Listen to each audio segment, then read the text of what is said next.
தமிழ்நாட்டு அரசியல் களத்துல உண்மைக்குமே மண்ணையும் மக்களையும் நேசிக்கக்கூடிய ஒரே கட்சினா அது நாம் தமிழர் கட்சியா தான் இருக்கு. நாம் தமிழர் கட்சி மாதிரியான ஒரு கட்சி இல்ல அப்படின்னா தமிழ்நாட்டை இங்க உள்ள திராவிட கட்சிகளும் ஒன்றியத்தை ஆளக்கூடிய ஆட்சியாளர்களும் கூறு போட்டு குப்பை தொட்டி வைக்குவாங்க அப்படிங்கிறதுக்கு ஒரு உதாரணமாக சமீப காலமாக தொடர்ந்து திருநெல்வேலியின் புறநகர் பகுதிகளான கொடுங்காநல்லூர், பலவூர் போன்ற கிராமப்புறங்கள்ல கேரளால இருந்து டன் கணக்குல குப்பைகளை கொண்டு வந்து தட்டுறாங்க. ரொம்ப முக்கியமா இது வந்து பயோமெடிக்கல் வேஸ்ட் அப்படின்னு சொல்லப்படுது. அதாவது திருவனந்தபுரம் ரீஜனல் கேன்சர் சென்டர்ல இருந்து மிகப்பெரிய அளவு மருத்துவ கழிவுகளை தமிழ்நாட்டுக்குள்ள வந்து கேரள அயோக்கியர்கள் கொட்டிட்டு இருக்காங்க. இதை இங்க உள்ள ஆட்சியாளர்கள் கிஞ்சித்துக்கும் கண்டுகொள்ளாம பல்லாயிரம் டன் கணக்குல கொட்டுறதுக்கும் அனுமதி இருக்காங்க அப்படிங்கிறது தான் இப்போ மிகப்பெரிய கொடுமையா இருக்கு. அந்த அளவுக்கு இந்த மண்ணும் மக்களும் எக்கேடு கெட்டு போனா என்ன, நாங்க கொள்ளையடிப்பதுல தான் முழுமூச்சா இருப்போங்கிற ரேஞ்சில தான் திராவிட மாடல் அரசு செயல்படுவது கண் கூட தெரியுது. இது இப்போ இந்தியன் எக்ஸ்பிரஸின் செய்தியின் வாயிலாக மிகப்பெரிய அளவு மக்கள் மத்தியில தமிழ்நாடு முழுவதும் பரவலா போயிட்டு இருக்கு. இந்த சூழல்ல நாம் தமிழர் கட்சியின் திருநெல்வேலி மாவட்ட பொறுப்பாளரான மாரிசங்கர் அவர்கள் இது குறித்து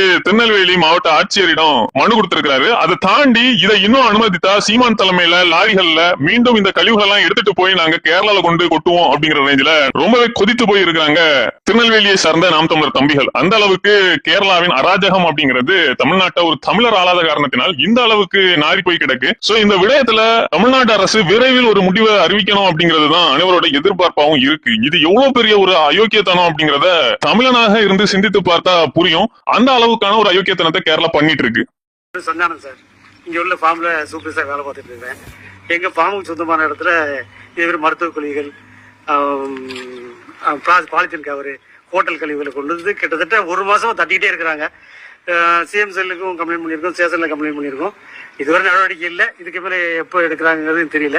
உங்க பணமும் உங்களுக்கு வந்தா நல்லா இருக்குன்னு சொல்றேன் சார். இது எவ்வளவு நாளா அந்த மாதிரி நடக்குது? கிட்டத்தட்ட இப்போ ஒரு மாசமா நடந்துட்டு இருக்கு சார்.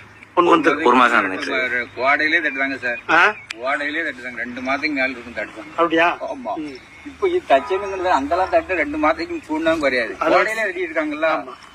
இதுல இப்போ உங்க ஆடு மாடு எல்லாம் இந்த கழிவை வந்து மேய்ச்சிட்டு பார்த்தோம். ஆடுவோம் பூரா மாடு திங்கி மாடு திங்கு திங்கிறதுனாலதான் இங்க நிக்கிறாங்க. மாடு தின்ற கூட இதுக்காக நிக்கிறாங்க. அந்த தண்ணியில எல்லாம் கலந்துருச்சு எல்லாமே. அந்த வேஸ்ட் எல்லாம் தண்ணியில போட்டு மாடாடு.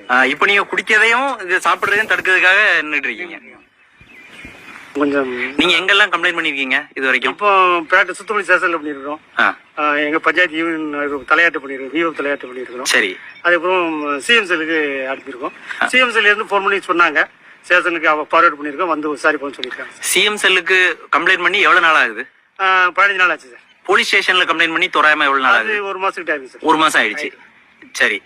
இப்போ அதுக்கு அவங்க கம்ப்ளைண்ட் பண்ணதுக்கு அப்புறம் தட்டிருக்காங்களா? கம்ப்ளைண்ட் பண்ணதுக்கு அப்புறம் தட்டிருக்காங்க. கம்ப்ளைண்ட் பண்ணவர் தான் நிறைய கம்ப்ளைண்ட் பண்ணதுக்கு அப்புறம் நிறைய தட்டிருக்காங்க. அவங்க வந்து உங்களை கான்டாக்ட் பண்ணிட்டு உங்களை வந்து இங்க கூட்டிட்டு வந்து ஸ்பாட்ல வந்து பாத்தாங்களா? அந்த மாதிரி என்னெல்லாம் இருக்கு? யாரும் இது வரைக்கும் வரல. நாங்களும் எதிர்பார்த்துட்டு இருக்கிறோம். சிஎம் செல் போட்டதுனால அவங்க கார்த்திகை வருவாங்க. ஆனா சிஎம் செல் போட்டு 15 நாள் ஆயிடுச்சு. 15 நாள் ஆயிட்டு அங்கிருந்து ஒரு எஸ்ஏ பண்ணாங்க, வந்து என்கொயரி பண்ணுவாங்கன்னு சொல்லியிருக்காங்க. என்கொயரி பண்ணுவாங்கன்னு இருக்காங்க. ஆனா அதுக்கப்புறமும் தட்டிக்கிட்டே தான் இருக்காங்க. தட்டிட்டு தான் இருக்காங்க. சரியான முறையில் ஒண்ணு போய் சேரல.